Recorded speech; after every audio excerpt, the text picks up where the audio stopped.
Question 3, Jamie Hepburn. To ask the Scottish Government what it considers the implications to be for transport policy, tourism and the economy of the recommendations in the Competition Commission's report in relation to the future of BAA airports in Scotland. Stuart Stevens. Competition in the airport sector can drive investment, innovation and the further development of Scotland's direct international air links. This can make Scotland more accessible for inbound tourists and can improve business connectivity, contributing to sustainable growth in the Scottish economy. Jamie Hepburn.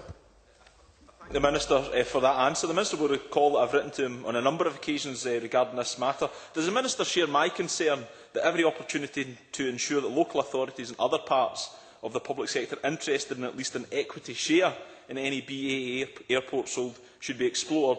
And does he agree that such a stake might allow for the greater pursuance of strategic transport, tourism, environmental and economic objectives? Minister.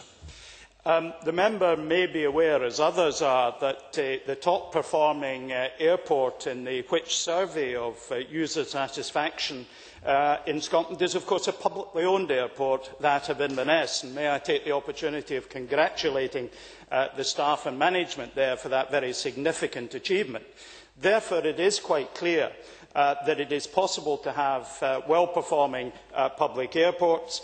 If local authorities are in a position to come to the view that they should take an equity share in any particular airport that is sold off by BAA in Scotland, we will certainly watch with interest the outcomes and hope that they take the opportunity to emulate the top-notch performance seen at Inverness.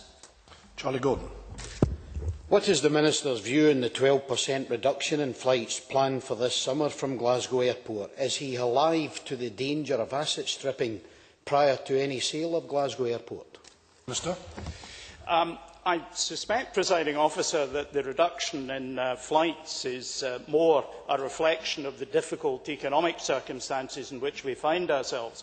If BAA were to decide that it is Glasgow Airport that is to be sold, I am sure it would be in their interest to ensure that flight numbers are sustained and maintained to maximise the return for them. But if the member feels that there are issues which I can respond to directly, then I am happy to interact with him further.